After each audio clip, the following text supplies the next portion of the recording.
Ajustar aqui.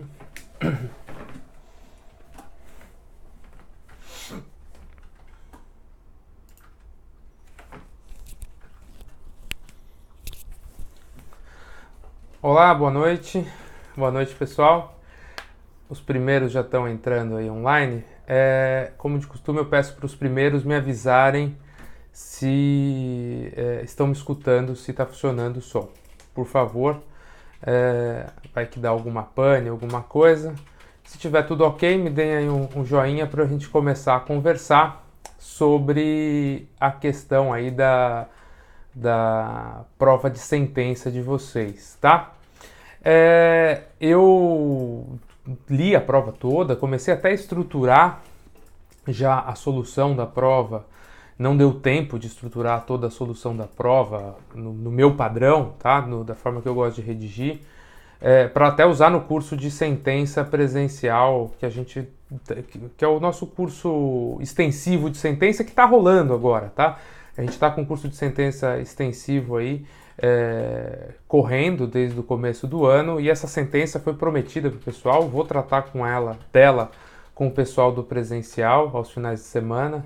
Então eu já li a prova toda, já estruturei o raciocínio aí para solução, e eu posso dizer que é uma prova realmente difícil, uma prova pesada, tá? Então, para todo mundo que passou, parabéns, porque realmente era uma prova bem puxada. E para quem não obteve êxito, provavelmente a maioria dos que estão me assistindo aqui, curiosos com questão de recursos, sim, fiquem tranquilos, tá? Foi uma reprovação numa prova realmente complicada. É uma das provas mais difíceis aí dos últimos anos da magistratura.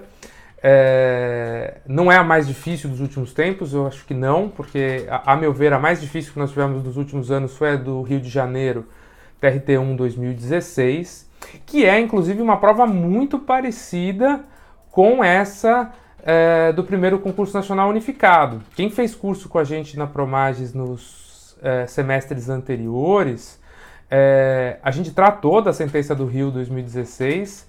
Eu tive esse feedback de alguns alunos mais próximos depois da prova de sentença do unificado, e vários já tinham me dito, olha, é muito parecida a prova, e foi, aliás, uma ótima ideia ter abordado no presencial extensivo de sentença. Então, essa sentença a gente tratou em curso anterior de sentença extensivo, e acredito que ajudou muita gente, porque ela é muito parecida em vários aspectos, inclusive com relação à temática, porque envolve um período de motorista. Essa do Rio de 2016 também teve...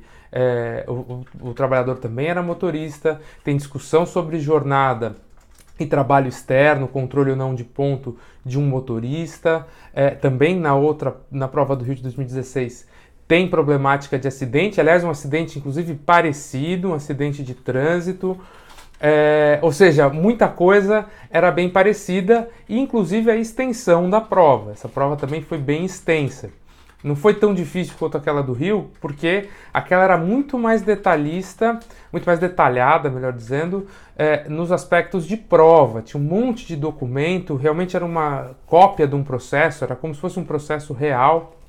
Então aquela prova do Rio era um pouco mais complicada.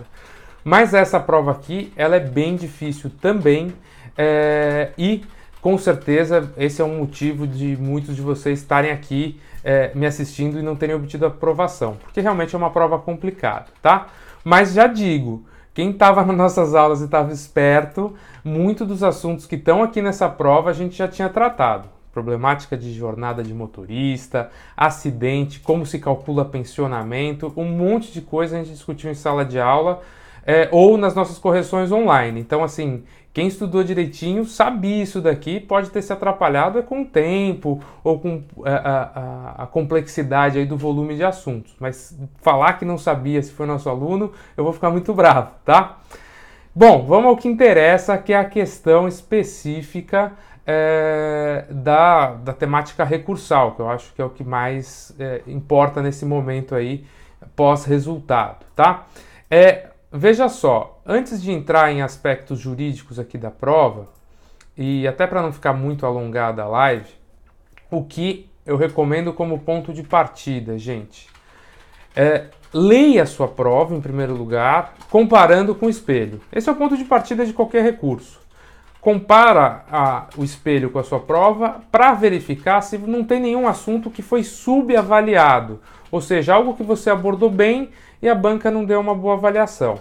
Se você identificar algum aspecto que dê para explorar no seu recurso nestes moldes, não titubeie, faça um recurso explorando isso. Vamos supor que na temática referente à justa causa eu fui super exauriente, tratei super bem, tá dentro da solução do espelho de prova e a minha nota não foi máxima ou nem próximo da máxima. Bom, aproveita esse assunto que você foi bem para destacar no seu recurso, tá?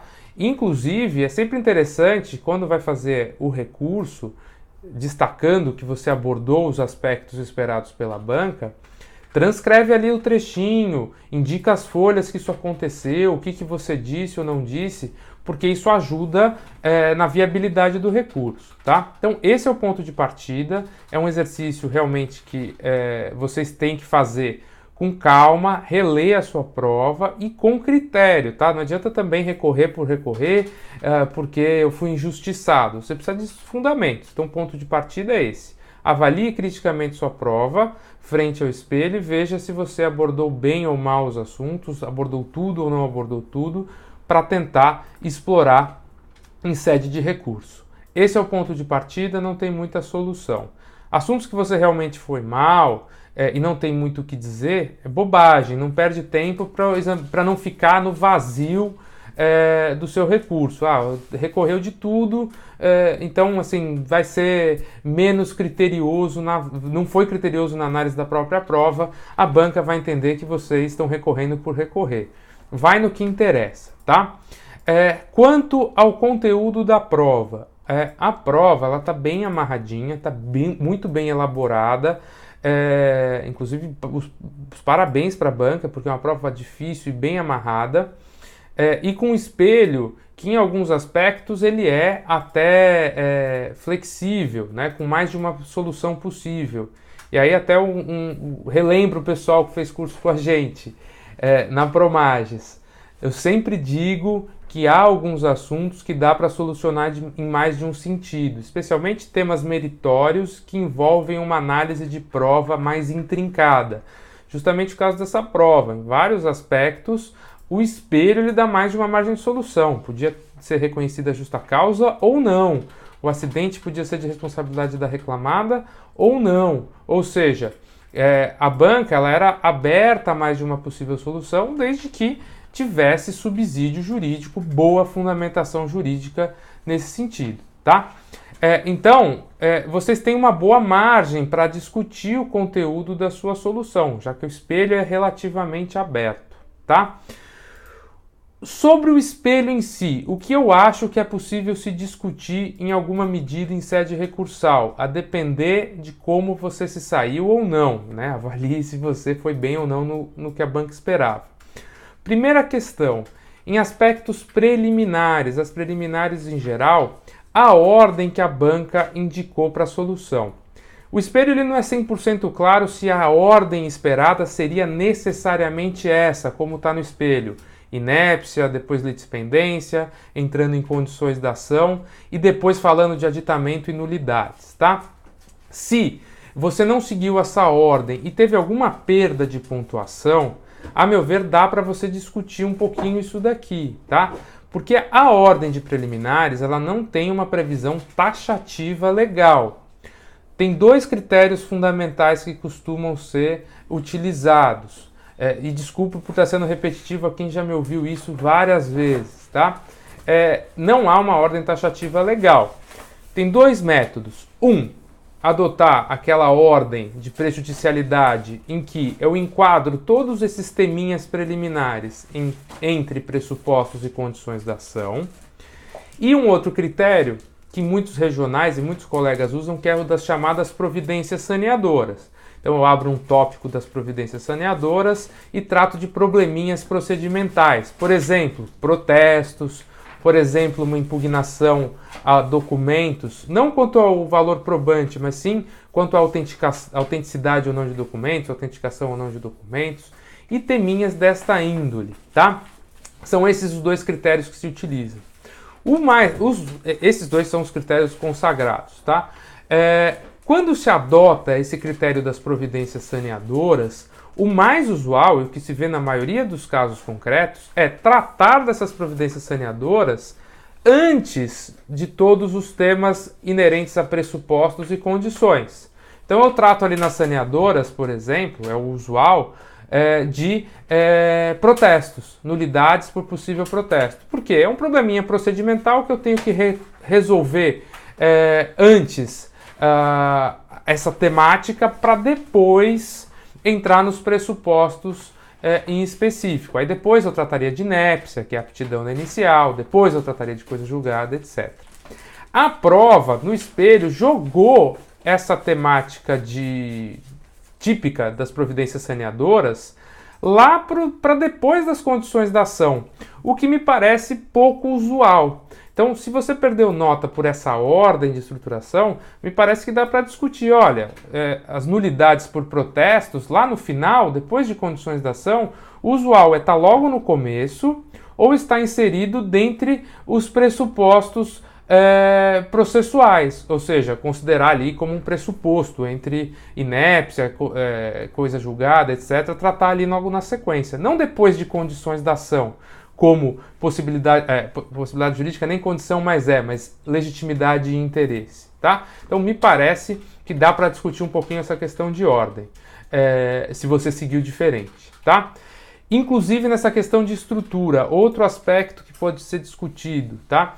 É esse enquadramento aqui do aditamento inicial, que está equivocado mesmo, sem sombra de dúvidas, esse aditamento realizado em réplica é absurdo, realmente não poderia, mas qual que seria o enquadramento dele? Daria para enquadrá-lo, por exemplo, dentre as condições da ação, no sentido de falta de interesse sob o viés adequação, tá? Interesse e adequação, então daria para falar que enquadraria sim adequação. Aqui o espelho não enquadrou em nada, tá? Mas é algo que vocês podem explorar em alguma medida se foram mal avaliados nesta temática, ok? Deixa eu só voltar aqui as perguntas de duas pessoas, do Gustavo Fragoso, que perguntou se caberia extinção do processo com relação ao sócio. Essa questão do sócio é um pouquinho mais complicada.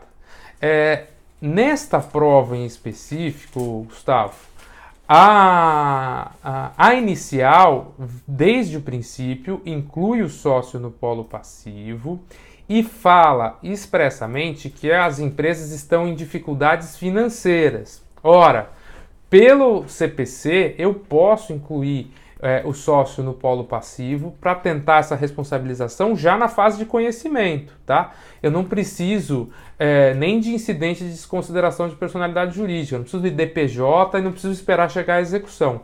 Então, por conta do novo CPC e nos termos em que foi formulada a prova, não vejo como excluí-lo do polo passivo, tá? Diferente seria se tivesse incluído esse sócio sem qualquer nem alegação de qual o motivo dele estar constando ali. Aqui não, tinha causa de pedir e tinha pedido expresso por responsabilização solidária. Então eu o manteria nessa situação específica de prova. A meu ver, o espelho está correto, tá bom?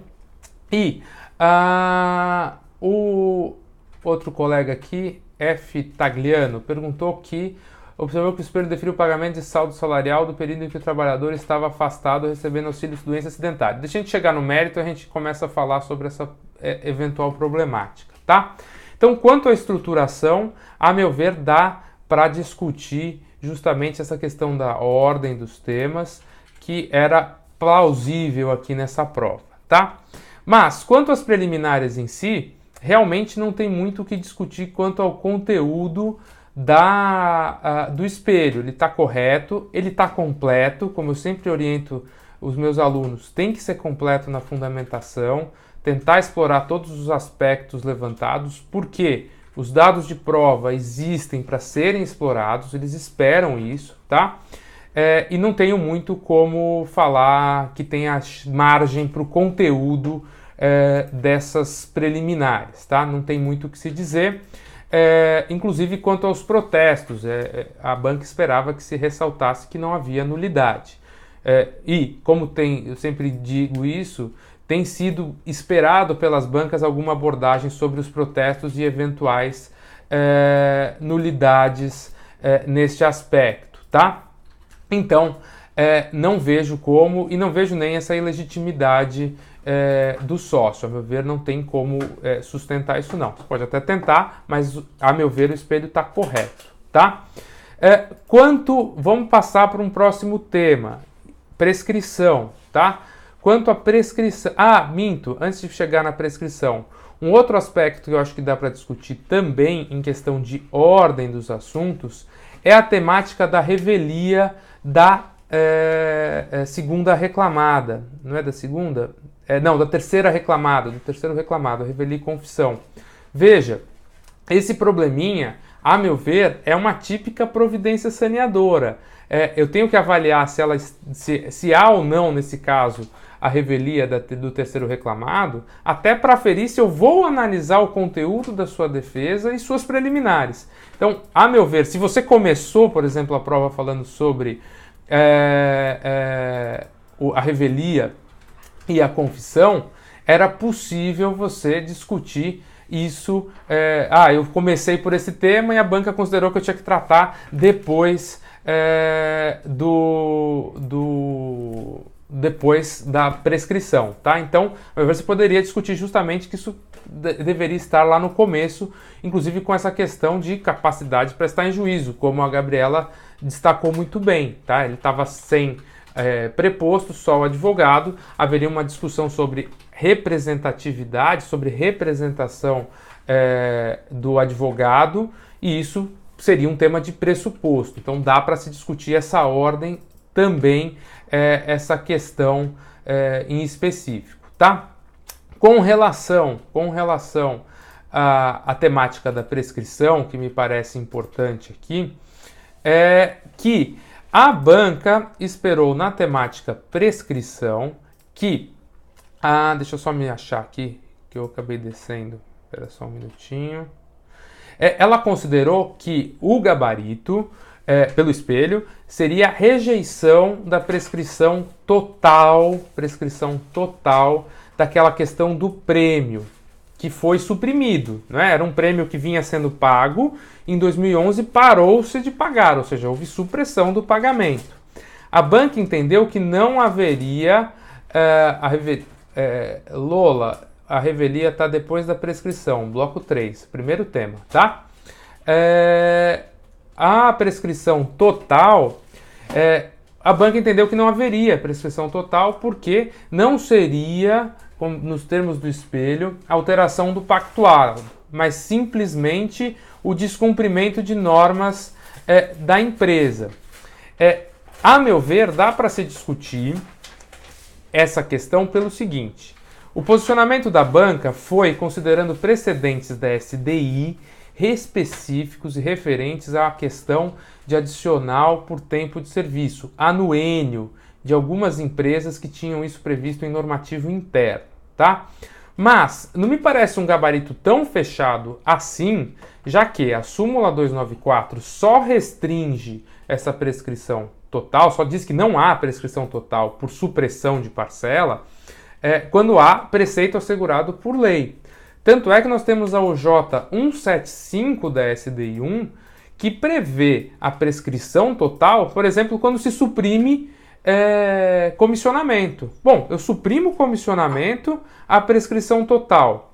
Quando eu estou tratando de uma temática de um prêmio, não haveria prescrição total? Eu acho que dá para tentar, meio que analogicamente, se valer da OJ 175 para discutir este problema da prova, se esse gabarito não está muito fechado para um tema que não é tão pacífico assim, tá? E quanto mais considerando que esses precedentes do TST são referentes a algumas empresas, se não me engano, empresas públicas, ou seja, que têm normativos internos bem fechadinhos quanto a alguns direitos aí, tá? Então, a meu ver, dá para discutir esse problema da prescrição total com base na OJ 175. Não estou dizendo que é garantido, não estou dizendo que o espelho esteja errado, o espelho está pautado em precedentes de SDI, mas é possível discutir essa questão da supressão inclusive com base na OJ175. Douglas, é Douglas ou Douglas? Não tenho certeza. Douglas, eu realmente não vi esse incidente de recurso repetitivo, tá? Se você souber e localizar ele aí, manda o link nos comentários que acho que interessa para todo mundo. É bem a situação que a gente está discutindo aqui sobre essa temática da prescrição total. Beleza? Quanto à temática da revelia, que eu falei que eu trataria ao começo, só para entenderem, eu estou seguindo a ordem do espelho, tá? Para todo mundo me acompanhar. Quanto a essa temática da revelia e confissão ficta, a maior questão a se discutir é a ordem. O conteúdo em si, daria para discutir alguma coisa, mas eu acho muito difícil. Realmente o espelho está bem amparadinho na OJ245, é isso mesmo, é pacífico que não tem tolerância para o atraso, então não tinha muito o que se fazer, tá? O que você tem que aferir é se você observou essa OJ245, aplicou a revelia e a confissão, mas fez as ressalvas que a banca esperava, quanto à matéria de direito, quanto o aproveitamento da defesa dos demais réus naquilo em que houve impugnação específica, tá? Não tem muito o que se fazer, beleza? Quanto à temática de responsabilidade solidária, não tem muito o que se discutir, tá perfeito o teor do espelho. Obrigado, Douglas. Tá aí, para quem tiver curiosidade, o incidente de recursos repetitivos referente a essa questão da supressão e da prescrição. Vou até conferir que eu não tinha visto esse tema aí não. Vou dar uma conferida do que foi decidido, tá? Quanto à temática da justa causa, o que eu acho que dá para explorar aqui não é nem o conteúdo do espelho. O conteúdo do espelho é muito claro. Ele deu duas opções de solução e deu o caminho de cada um deles. Qualquer caminho era sustentável, absolutamente tranquilo. O que eu acho que vocês podem explorar, caso não tenham tido uma boa avaliação, é ressaltar a sua análise probatória. Em tema de mérito, o que mais importa, além, é claro, de uma boa escrita, bons fundamentos jurídicos, é discutir justamente a análise probatória. Bom, você fez uma boa análise probatória, ressalta isso para o examinador. Olha, eu examinei os temas probatórios de forma exauriente, bem detalhadinha, etc, etc, etc. Tá? Bruno, sua pergunta. O terceiro reclamado, como eu disse, eu manteria ele no polo passivo, tá bom? A discussão é se ele seria responsável solidário ou subsidiário. Vamos deixar para a gente chegar nesse mérito que eu estou tentando seguir na ordem, tá? Acidente de trabalho e garantia provisória no emprego, ok? Veja só, a meu ver, aqui também não tinha muita margem para discussão sobre a viabilidade, sobre o conteúdo do espelho ou não. Ele deu dois caminhos, mantendo a justa causa ou revertendo a justa causa, responsabilizando pelo acidente ou não, tá? Não tem muito o que discutir. Nina, daqui a pouco eu respondo a sua pergunta, tá bom? Não tem muito o que discutir. O que eu acho que dá para pontuar em específico, discutir em específico, é um detalhezinho pequeno do conteúdo do espelho. Que o espelho, para quem seguiu a reversão da justa causa, o espelho manda projetar todo o período de garantia provisória no emprego, indenizada, manda anotar esse período de garantia indenizada na CTPS. Olha, a meu ver, isso está equivocado, não é tão fechada essa posição não. Inclusive, se vocês forem alguns doutrinadores, por exemplo, o professor Homero, ele defende que o período de garantia indenizado é indenizado, ponto. Ele não existiu. Eu não posso pegar um contrato de trabalho, projetar ficticiamente para terminar daqui a um ano, mais o aviso prévio indenizado, e fingir que ele existiu, tá? Então, não há amparo legal para essa projeção. Você indenizou, ele não existiu, está sendo pago de forma indenizada, como verba indenizatória, inclusive, tá? É diferente do aviso prévio indenizado, que esse sim em específico, tem previsão legal no artigo 487. Ele integra o tempo de serviço para todos os fins. Mas a garantia provisória indenizada, não. Você converteu uma garantia numa indenização. Então, se você não mandou anotar CTPS nesse aspecto, é um assuntinho que você pode tentar esmiuçar aí no seu recurso neste particular, ok? Quanto até mais, deixa eu só ver o que o pessoal falou. A colega tinha me perguntado, e a questão da culpa recíproca, não teria viabilidade? Olha, é uma boa consideração, Nina. Eu acho que até dá para se discutir a questão da culpa recíproca aqui, já que há, pelo teor da prova, um deslocamento do trabalhador para uma função que ele não estava habituado e para um tipo de caminhão que ele não dirigia, ele dirigia um carro menor e isso gerou acidente. Ele foi responsável pelo acidente, mas a empresa concorreu com culpa para o acidente também. Afinal, ambos tiveram uma participação. Eu acho que dá sim até para sustentar em recurso essa temática da culpa concorrente, se você foi, a culpa recíproca, perdão, se você foi nesse sentido. Eu não tinha abordado porque é pouco usual, é o mais incomum alguém adotar em prova a culpa recíproca, mas eu acho que você tem um bom fundamento sim, tá? Quanto a Pimenta aqui, 26, como eu já disse, muito difícil sustentar a exclusão, peço desculpas aí que está chacoalhando, é que esse meu suporte é meio ruim. A exclusão do terceiro réu, ao meu ver, é difícil sustentar. Realmente é difícil por esse espelho, tá? Quanto a Ana Carla está perguntando que a banca excluiu a possibilidade de reverter a justa causa e dar a culpa exclusiva do reclamante na responsabilidade civil. Mas não, na verdade o espelho fala da hipótese de reverter ou não a justa causa e responsabilizar ou não pelo acidente. Tem as duas opções no espelho, tá? Tem as duas possibilidades, Ana, ele não está impossibilitando, não. Quando chega na responsabilidade civil, ele traz a possibilidade de culpa do empregador respondendo, o empregador respondendo por responsabilidade objetiva, e, por fim, ele traz a hipótese de manter a justa causa e rejeitar qualquer indenização. Ou seja, todas as hipóteses ele trouxe aqui no espelho, tá? Então, também não vejo muito, quanto ao acidente, muito o que se fazer. É uma questão de avaliação probatória. Então, destaque os aspectos de prova que você abordou bem, tá? Tagliano, deixa eu ver o que você está falando. O espelho deferiu o pagamento de saldo salarial de período em que o trabalhador estava afastado recebendo auxílio-doença. Deixa eu conferir aqui o teor do espelho. Eu não vi esse detalhe, tá? Espera só um pouquinho. Ele manda pagar saldo de salário, aviso prévio, indenizado. O espelho ele não entra no detalhe para a gente perceber se está em concomitância, se está dando bis in idem. Mas esse é um detalhezinho tão pequeno que eu acho que se eventualmente houve algum detalhe que você ressaltou a ausência de bis in idem, que não poderia cumular esses 22 dias, eu não vejo como algo que vai dar um impacto muito significativo, tá? Ou seja, assim, é algo a se discutir, mas eu não vejo que vai dar tanto impacto no seu recurso. Beleza? Eu não estou entendendo o que você quer dizer, Ana.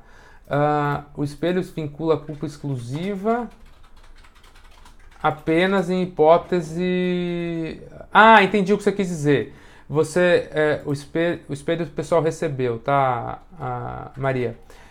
Quem participou, recebi por alunos que pediram acesso à prova.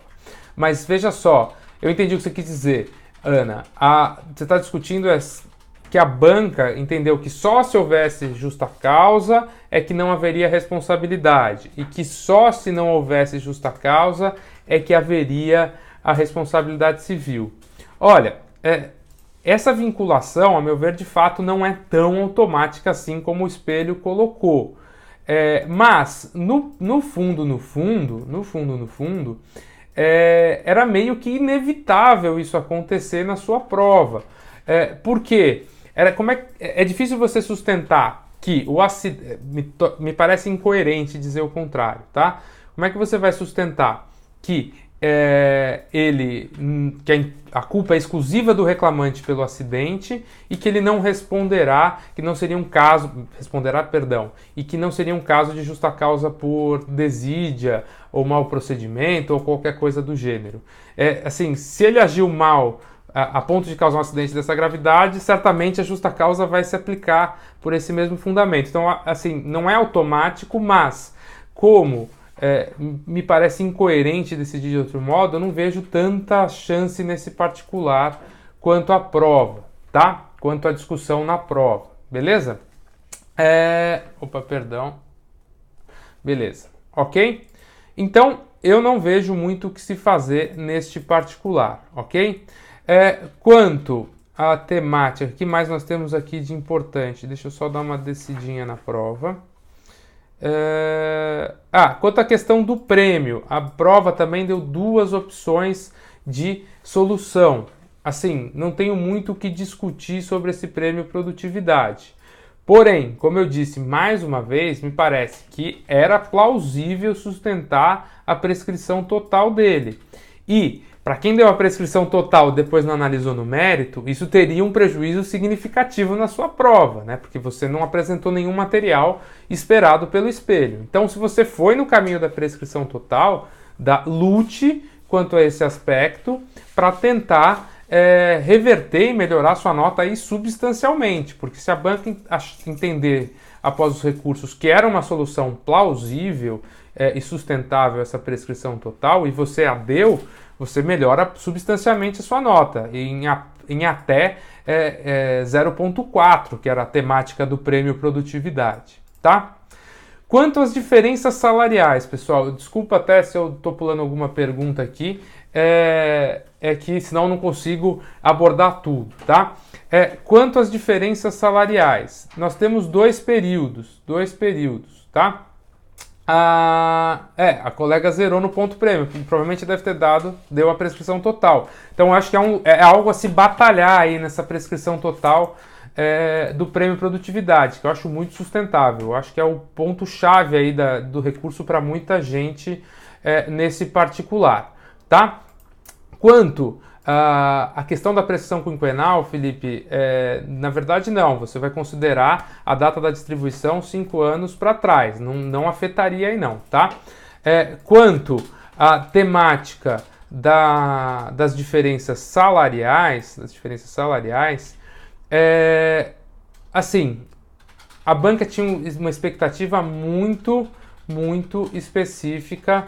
Pimenta, acompanha depois o teor total da live, mas assiste depois o teor que eu vou deixar no Stories. Mas é o J175. O J175 é um bom paralelo e nos comentários tem a situação do incidente de recursos repetitivos que um colega colocou nos comentários, tá? Depois eu volto para a sua pergunta, Gabriela. Quanto às diferenças salariais? A banca tinha um posicionamento muito fechado e isso é complicado, é ruim, tá? Não tenho muito o que discutir com vocês. O que eu acho que dá para se discutir não existe amparo legal específico para diferenças salariais decorrentes dessa gratificação aí que o supervisor anterior recebia. Mandou embora o supervisor anterior, esse trabalhador assumiu as funções, você tem o artigo 456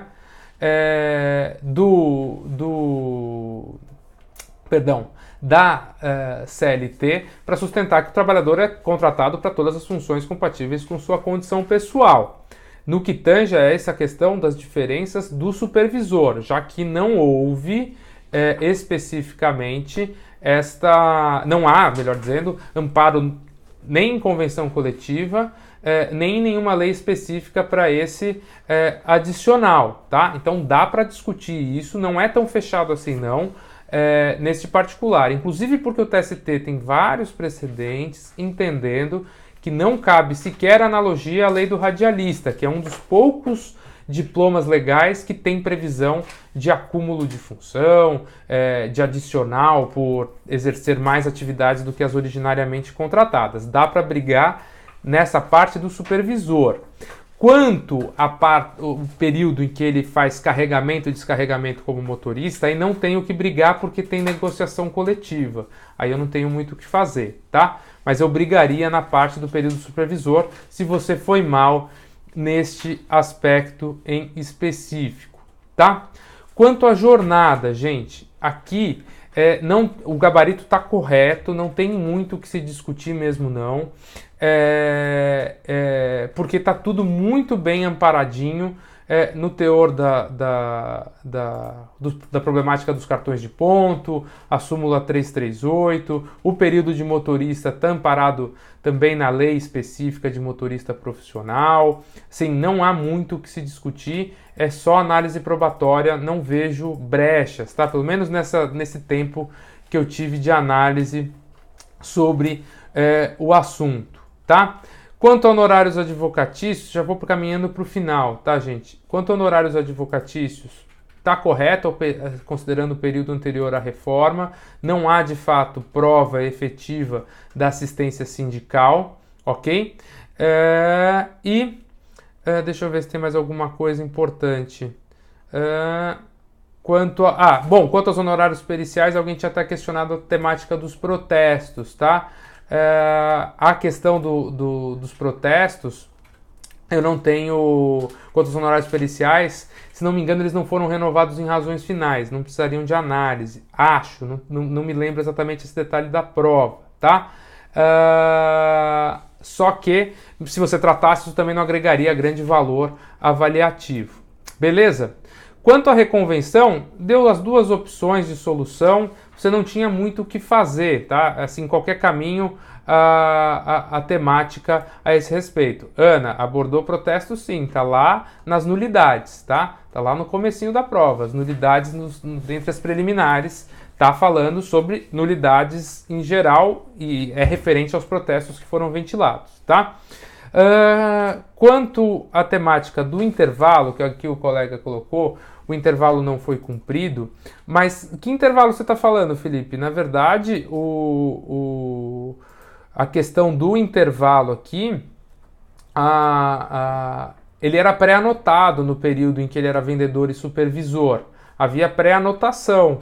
A pré-anotação é válida, tá? O cartão de ponto é britânico, mas a pré-anotação do intervalo é válida. Era ônus do reclamante e ele não provou. Então, assim, não tem o que falar desse intervalo no período de supervisor, não, tá? Não tem muito o que se fazer neste particular também. Então, gente, assim, os temas que eu tenho margem para discussão são fundamentalmente esses. Recapitulando. Primeiro, tema de questões... tema de questões... Então, se ele confessou, perdeu, não tem o que fazer. A ordem das preliminares... Sim, Felipe, mas se ele falou que era 50 minutos, isso não gera prova em prol dele mesmo, tá? O reclamante falar que fazer 50 minutos não prova nada em seu favor, só pode o prejudicar, e ele não faz prova do intervalo a menor, que era ônus dele. A pré-anotação é válida, tá? Recapitulando então para a gente sintetizar a discussão, gente, o que eu acho que dá para recorrer quanto ao teor do espelho, sem considerar a avaliação probatória que vocês fizerem e a qualidade do que vocês argumentaram. Primeiro, a ordem dos temas preliminares. Dá para discutir plenamente, não tem problema nenhum, porque eu tenho algumas inversões relevantes, relevantes entre aspas, eu tenho a possibilidade de estruturar em mais de um sentido. Isso é muito comum, posicionamentos distintos quanto a essa estruturação. Inclusive no que tange a revelia e confissão, tá? Que foi colocada depois da prescrição e vocês poderiam tratar antes com relativa tranquilidade. Não é tão fechado o espelho como a banca colocou, não.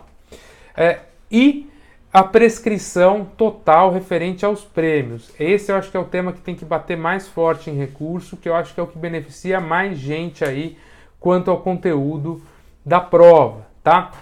E claro, aí eu tenho também a discussão final aí que eu acho mais sustentável, referente à questão do acúmulo no período de supervisor, tá? O acúmulo do período de supervisor também dá para discutir contra o espelho. No mais, é fundamentalmente avaliar a questão o espelho frente à sua prova e ver se você analisou bem os elementos e tentar encontrar o máximo de elementos que se amoldem ao espelho para vocês debaterem em recurso, tá bom? Quanto à responsabilidade dos sócios, Gil Brito, já falei aqui mais de uma vez, era para ele ser mantido no polo passivo, e o espelho, ao entender pela improcedência, eu não vejo erro algum, tá? Tá correto, inclusive já discuti isso algumas vezes com alunos e me parece que é o caminho mais plausível mesmo, tá? Afinal, não há evidências dessa dificuldade financeira ou coisa do gênero, tá bom? Bom, gente, basicamente o que dá para discutir é isso, não tem muito mais o que se falar, tá? Fica aí o convite para quem tiver interesse de conhecer nossos cursos e estou sempre à disposição para o que vocês precisarem e eu estou sempre tentando ajudar na medida do possível com essa questão aí de recursos, das dicas, etc. Sempre acompanhe aí o meu Instagram e o Instagram da Promages, tá? Última resposta que eu vou dar aqui é a questão do Douglas Vilela. Vale a pena juntar precedentes contrários ao espelho? A meu ver, sim. Mas veja, não é qualquer precedente que você vai colocar no espelho, no seu recurso de prova, né? Tem que ser espelho da SBI 1, pelo menos, tá? Não vai juntar precedente de tribunal regional ou precedente turmário que não tenha grande impacto. É melhor juntar precedente de SDI, porque aí você dá força para sua argumentação. Beleza? Desculpa não conseguir responder a todos com o vagar necessário, é que senão eu sei que está todo mundo muito ansioso e querendo lutar aí pela prova. Eu tentei aqui dar as minhas primeiras impressões também, eu não consegui nem maturar a análise da prova com o vagar necessário, afinal é uma prova grande e que tem várias consequências a depender do caminho que você segue, mas eu acho que as falhas passíveis de recurso são essas, beleza? Sigam confiantes. Se não der certo o recurso também, gente, ninguém precisa ficar desesperado. Com o tempo vai haver outros recursos, inclusive tem essa questão aí do concurso nacional ser facultativo, passar a ser regional, o que gera uma tendência de voltar a ter maior regularidade de provas. Então, sigam tranquilos, persistam no objetivo de vocês e estou aí à disposição para o que vocês precisarem, tá bom? Abraço a todos, sucesso! E vai ficar salvo, tá, gente? Esqueci de falar, vai ficar salvo aí no Stories. Para quem quiser ver depois, indica para os amigos. Abraço!